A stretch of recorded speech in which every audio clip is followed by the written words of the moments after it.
नमस्कार दोस्तों, मैं हूं आनंद यादव और आप देख रहे हैं हमारी यूट्यूब चैनल आनंद स्टडी सेंटर पर। दोस्तों, आज के इस वीडियो में आपको बताने वाला हूं गाउस के नियम के बारे में। जी हां, इससे जितने भी इंपॉर्टेंट क्वेश्चन बन सकते हैं वो भी मैं आपको बता दूंगा और साथ ही साथ गाउस के नियम को भी बढ़िया से समझा दूंगा। दोस्तों, जैसा कि आप सब जानते होंगे कि एग्ज़ाम की दृष्टि से ये काफ़ी ज़्यादा हेल्पफुल होता है। अगर आप भी एग्ज़ाम में अच्छे मार्क्स उठाना चाहते हैं तो प्लीज़ इस गाउस के नियम को बढ़िया से समझ लीजिए। तो चलिए आज के शानदार टॉपिक को शानदार तरीके से स्टार्ट करते हैं। और दोस्तों, शुरू करने से पहले मैं आपको बता दूं कि अगर आप चैनल पे नए आए हुए हैं तो वीडियो को शुरू से लास्ट तक देखिए और पसंद आए तो लाइक कीजिए और ना पसंद आए तो डिसलाइक मार के चले जाइएगा। तो चलिए शुरू करते हैं। तो दोस्तों, यहाँ पर जो लिखा है गाउस का नियम, जो ये सब लिखा है इस पर आपको बिल्कुल भी फोकस नहीं करना है, इस पर बिल्कुल भी ध्यान नहीं देना। मैं आपको एकदम बारीकी से समझाता हूँ गाउस के नियम को। तो दोस्तों, गाउस का नियम है तो सबसे पहले ये जान लेते हैं कि गाउस के नियम को कौन दिया था, कौन से वैज्ञानिक ने दिया था। तो मैं आपको बता दूं कि गाउस के नियम को फ्रेडरिच नामक वैज्ञानिक ने दिया था। अब दोस्तों, यहाँ पर गाउस के नियम को हम बारीकी से समझते हैं। दोस्तों, यहाँ पर जो लिखा है उस पर आपको बिल्कुल भी फोकस नहीं करना है। ये देखिए दोस्तों, यहाँ पर हम एक लेते हैं बंद पृष्ठ। ये एक बंद पृष्ठ लेते हैं और दोस्तों इस बंद पृष्ठ में हम एक आवेश यहाँ पर Q1 ले लेते हैं, एक आवेश Q2 ले लेते हैं, एक आवेश यहाँ Q3 ले लेते हैं, एक आवेश यहाँ पर Q4 ले लेते हैं और यहाँ पर एक आवेश ले लेते हैं Q5। तो दोस्तों, जो गाउस का नियम क्या होता है, यहाँ पर जो फ्लक्स होगा दोस्तों, फ्लक्स क्या होता है, इस बंद पृष्ठ से जितनी वैद्युत क्षेत्र रेखाएं गुजर रही हैं उनकी संख्या को हम वैद्युत फ्लक्स कहते हैं। इसे हम फाई से प्रदर्शित करते हैं।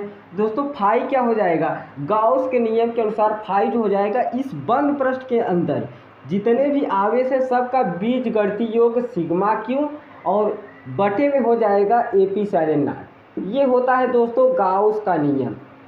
और दोस्तों, ये जो फाई है इसे वैद्युत फ्लक्स कहते हैं। और वैद्युत फ्लक्स क्या होता है, इस बंद पृष्ठ से जितनी वैद्युत क्षेत्र रेखाएं गुजर रही हैं उनकी संख्या को हम वैद्युत फ्लक्स कहते हैं। और दोस्तों, गाउस के नियम के अनुसार वैद्युत फ्लक्स क्या होता है, इस बंद पृष्ठ के अंदर जितने भी आवेश होंगे सबका बीजगणितीय योग लेना है और उसमें हमें एप्सिलॉन नॉट का भाग लगा देना है। बस ये आ जाता है दोस्तों फ्लक्स, और यही है गाउस का नियम। और दोस्तों, यहाँ पर ये जो Q5 है इससे हमें मतलब नहीं है, इसका फ्लक्स में कोई योगदान नहीं है क्योंकि दोस्तों ये बंद पृष्ठ के बाहर है। और दोस्तों, इतना जान लीजिए कि जो गाउस का नियम होता है वो केवल बंद पृष्ठ के लिए, बंद पृष्ठ को हम गाउसीय पृष्ठ भी कहते हैं, उसके लिए केवल लागू होता है और किसी के लिए लागू नहीं होता है। तो दोस्तों, इसके लिए लागू नहीं होगा क्योंकि ये बंद पृष्ठ के बाहर है।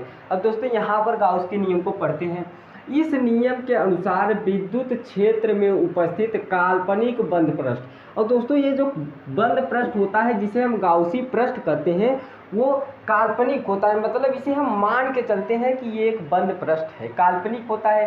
काल्पनिक बंद पृष्ठ जिसे गाउसी पृष्ठ कहते हैं, गाउसी पृष्ठ में स्थित, ये गाउसी पृष्ठ है, इसमें स्थित कुल आवेश जितने भी आवेश इसमें उपस्थित होंगे सबका बीजगणितीय योग लेना है और उसमें ये एप्सिलॉन नॉट। और दोस्तों, एप्सिलॉन नॉट क्या है, निर्वात की वैद्युतशीलता जिसका मान होता है 8.85 × 10⁻12 और उसका हमें भाग लगा लेना है, इसके अनुपात के बराबर होता है। दोस्तों, यही होता है गाउस का नियम।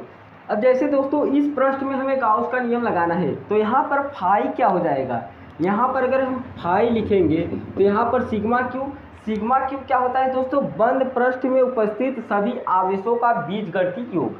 तो हम Q1 + Q2 + Q3 + Q4 ये लेंगे, Q1 + Q2 + Q3 + Q4 upon epsilon not निर्वात की वैद्युतशीलता। ऐसे लगाते हैं दोस्तों हम गाउस का नियम। तो दोस्तों, मैं आशा करता हूं कि आपको गाउस का नियम एकदम बारीकी से समझ में आ गया होगा। एक बार इसे रिवाइज कर लेते हैं। इस नियम के अनुसार वैद्युत क्षेत्र में उपस्थित काल्पनिक बंद पृष्ठ, दोस्तों आपको एक काल्पनिक बंद पृष्ठ लेना है, मान लेना है कि एक बंद पृष्ठ है, इसे हम गाउसी पृष्ठ भी कहते हैं। से पारित वैद्युत फ्लक्स का मान, इससे वैद्युत फ्लक्स जितने गुजर रहे हैं उन सभी का मान, इसे हम वैद्युत फ्लक्स कहते हैं। जितने बंद पृष्ठ से जितने वैद्युत क्षेत्र रेखाएं गुजर रही हैं उन्हें हम वैद्युत फ्लक्स कहते हैं। से पारित वैद्युत फ्लक्स का मान गाउसी पृष्ठ में, इस जो बंद पृष्ठ है इसे गाउसी पृष्ठ कहते हैं। गाउसी पृष्ठ में स्थित कुल आवेश, जितने भी आवेश होंगे सबका बीजगणितीय योग लेना है तथा निर्वात की वैद्युतशीलता के अनुपात के बराबर होता है। ये होता है दोस्तों यहाँ पर गाउस के नियम से वैद्युत फ्लक्स कैसे निकाला जाता है। अब दोस्तों यहाँ पर नोट पॉइंट लिखा हुआ है। नोट पॉइंट में क्या है दोस्तों, इसे देखकर आपको घबराना नहीं है। मैं आपको इसे भी जैसे यहाँ पर इसे समझाया एकदम बारीकी से, मैं इसे भी आपको एकदम बारीकी से समझा दूंगा। दोस्तों यह क्या कर रहा है, जो गाउस का नियम होता है यह पृष्ठ के आकार व आकृति पर निर्भर नहीं करता है। इसका मतलब क्या है दोस्तों, अब समझिए। जैसे दोस्तों यहाँ पर हम बंद पृष्ठ जो लिए थे वो वृत्ताकार है ये, और दोस्तों यहाँ पर देखिए मैं एक वृत्ताकार गोला ले लेता हूँ और एक यहाँ पर वर्गाकार बंद पृष्ठ ले लेता हूँ, एक त्रिभुजाकार बंद पृष्ठ ले लेता हूँ। ये तीनों बंद पृष्ठ है दोस्तों, और ये बंद पृष्ठ इसे S1 बोल लेते हैं, इसे S2 बोल लेते हैं, इसे S3। ये शेप 1 शेप 2 शेप ये है दोस्तों। और यहाँ पर एक आवेश रखा है क्यों, यहाँ पर आवेश है क्यों, यहाँ पर आवेश क्यों। अब सभी जगह हमें फाई लिखना है, φ1 और φ2 φ3। अब दोस्तों फ्लक्स कैसे लिखा जाता है, बंद पृष्ठ में जितने आवेश होंगे सबका बीजगणितीय योग और अपान में कर देना है एप्सिलॉन, बस फ्लक्स आ जाता है। तो यहाँ पर भी वैसे लिखना है। φ1 कैसे लिखेंगे, इस वृत्ताकार पृष्ठ में जितने आवेश हैं, कितने आवेश हैं यहाँ पर एक ही आवेश है तो क्यों लेंगे, अपान में एप्सिलॉन कर देंगे, ये इसका फ्लक्स आ गया। अब दोस्तों अगर यहाँ पर फ्लक्स लिखना है तो ये वर्गाकार पृष्ठ में जितने आवेश हैं क्यों ही है तो यहाँ पर क्यों अपान एप्सिलॉन नॉट का भाग लगा देंगे। और इस त्रिभुजाकार जो बंद पृष्ठ है यहाँ पर भी आवेश क्यों है और अपान में एप्सिलॉन नॉट। तो दोस्तों यही चीज़ यहाँ पर लिखी हुई है, मैं आपको अब समझाता हूँ। दोस्तों यहाँ पर क्या लिखा है, यह पृष्ठ के आकार व आकृति पर निर्भर नहीं करता है। मतलब दोस्तों जो फ्लक्स होता है वो पृष्ठ के आकार आकृति पर निर्भर नहीं करता है, ये केवल इस पर निर्भर करता है कि जैसा भी फ्लक्स हो उसके अंदर कितने आवेश है। यहाँ पर क्यों आवेश है, यहाँ पर क्यों आवेश है, यहाँ पर क्यों आवेश है। और तब देखिए फ्लक्स तीनों का बराबर आया। इस पर निर्भर नहीं किया कि ये गोलाकार है तो इसका फ्लक्स चेंज हो जाएगा, ये वर्गाकार है तो इसका फ्लक्स दूसरा आएगा, ये त्रिभुजाकार है तो इसका फ्लक्स भी दूसरा आएगा। इस पर निर्भर नहीं करता है। दोस्तों मैं आशा करता हूँ कि ये भी आप एकदम बारीकी से समझ गए होंगे। अब दोस्तों यहाँ पर दूसरा नोट क्या लिखा है, गाउसी पृष्ठ में परिबद्ध आवेश की स्थिति पर फ्लक्स निर्भर नहीं करता है। अब दोस्तों मैं आपको समझाता हूँ, जैसे आप इसे समझ गए ना, अब यहाँ पर देखिए मैं ये वाला भी आपको एकदम बारीकी से समझा देता हूँ। दोस्तों जैसे मैं यहाँ पर दो फ्लक्स लेता हूँ, एक φ1 और दूसरा φ2, और इसे हम दोनों को वृत्ताकार में रखेंगे, वृत्ताकार बंद पृष्ठ मानते हैं। अब दोस्तों यहाँ पर ध्यान से समझिए, ये एक आवेश एकदम सेंटर पर रखा है, एक आवेश यहाँ पर किनारे पर रखा है। अगर इस पे अगर फ्लक्स लिखें यहाँ पर दोस्तों तो कैसा हो जाएगा, जितने बंद पृष्ठ में जितने आवेश होंगे इसे लिखना है और अपान में क्या कर देना है एप्सिलॉन नॉट। एप्सिलॉन नॉट दोस्तों कांस्टेंट है, ये सब के नीचे आएगा, जितने आवेश होंगे सब के नीचे आ जाएगा एप्सिलॉन नॉट। और दोस्तों अगर यहाँ पर हमें फ्लक्स लिखना है तो इस बंद पृष्ठ में कितना आवेश है क्यों, तो क्यों को लिखना है अपान में ये एप्सिलॉन नॉट तो आएगा ही आएगा, तो एप्सिलॉन नॉट। तो दोस्तों आप समझे कि नहीं, यहाँ पर देखिए ये बात जो लिखा है गाउसी पृष्ठ में परिबद्ध आवेश की स्थिति पर फ्लक्स निर्भर नहीं करता है, ये फ्लक्स φ1 और φ2। और यहाँ पर देखिए जो ये वाला पृष्ठ है, यहाँ पर जो आवेश है वो सेंटर पे है और यहाँ पर जो आवेश है वो किनारे पर है।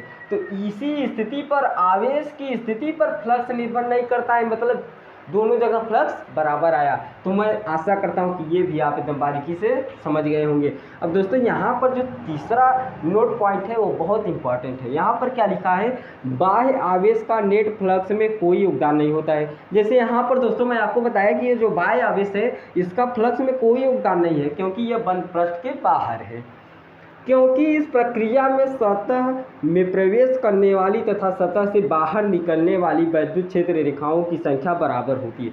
अब दोस्तों मान लेते हैं कि ये जो आवेश है इससे फ्लक्स 4 फ्लक्स निकल रहे हैं, ऐसे 4 फ्लक्स निकल रहे हैं, इससे भी 4 फ्लक्स निकल रहे हैं। यहाँ पर केवल फ्लक्स निकल रहे हैं। अगर फ्लक्स जाती है तो उसे हम धनात्मक लेते हैं, और अगर फ्लक्स आती है तो उसे हम ऋणात्मक लेते हैं। तो यहाँ से फ्लक्स जा रही है तो इन सभी जगह हम धनात्मक लेंगे। और दोस्तों जैसे ये देखिए, अगर यहाँ पर हम देखें तो सभी जगह से फ्लक्स केवल बाहर जाएगी। अगर इसका फ्लक्स बनाएंगे तो ये सभी जगह से फ्लक्स बाहर जाएगी। लेकिन अगर दोस्तों इसका अगर बनाएंगे, ऐसे जाएगी, एक ऐसे जाएगी, एक ऐसे जाएगी, और एक ऐसे आएगी, एक ऐसे आएगी। अगर ये बाह्य आवेश है तब, बाह्य आवेश है तब। अब दोस्तों यहाँ पर देखिए, इसमें जितने आवेश हैं सब में फ्लक्स केवल बाहर जाएगी, अंदर नहीं आएगी। लेकिन इसका खेल दूसरा है दोस्तों, यहाँ पर समझिए। ये देखिए जो Q5 है, इससे जो वैद्युत क्षेत्र रेखाएं या वैद्युत फ्लक्स निकल रही हैं, यहाँ पर देखिए ये दो वैद्युत फ्लक्स अंदर आ रही है, बंद पृष्ठ के अंदर दो वैद्युत फ्लक्स आ रही हैं, और दो वैद्युत फ्लक्स बाहर भी जा रही हैं। तो यहाँ पर पढ़िए दोस्तों, यहाँ पर आगत फ्लक्स मतलब आने वाली फ्लक्स को हम ऋणात्मक लेंगे, निर्गत फ्लक्स मतलब जाने वाले फ्लक्स को हम धनात्मक लेंगे। तो नेट फ्लक्स कितना आ जाएगा दोस्तों? शून्य हो जाएगा। तो यही बात होता है दोस्तों, आगत फ्लक्स धनात्मक और निर्गत फ्लक्स ऋणात्मक होता है। आगत फ्लक्स ऋणात्मक और निर्गत फ्लक्स धनात्मक होता है। यही कारण होता है कि बाह्य आवेश का नेट फ्लक्स में कोई योगदान नहीं होता है। तो आप समझ गए होंगे क्यों नहीं होता है, क्योंकि यहाँ पर जितने फ्लक्स अंदर जा रहे होते हैं बंद पृष्ठ में, उतने ही बंद पृष्ठ से बाहर निकल रहे होते हैं। तो हम यहाँ पर देखिए आगत फ्लक्स को ऋणात्मक लेते हैं, मतलब जितने फ्लक्स पृष्ठ के अंदर जा रहे होते हैं उन सब को ऋणात्मक लेंगे, और जितने फ्लक्स उस पृष्ठ से बाहर जा रहे होते हैं उन सब को धनात्मक लेंगे। और अगर दोस्तों एक धन है, एक ऋण है, एक पॉजिटिव है, एक निगेटिव है, तो नेट फ्लक्स शून्य हो जाएगा। यही कारण होता है कि बाह्य आवेश का नेट फ्लक्स में कोई योगदान नहीं होता है। तो दोस्तों मैं आशा करता हूं कि आपको गाउस का नियम एकदम बारीकी से समझ में आ गया होगा। तो दोस्तों सबसे पहले आपको क्या करना है, इसे आप स्क्रीनशॉट ले लीजिए। तो दोस्तों आज का वीडियो यहीं पर समाप्त करते हैं। So thanks for watching, please subscribe the channel and press the bell icon for the notification. Thank you.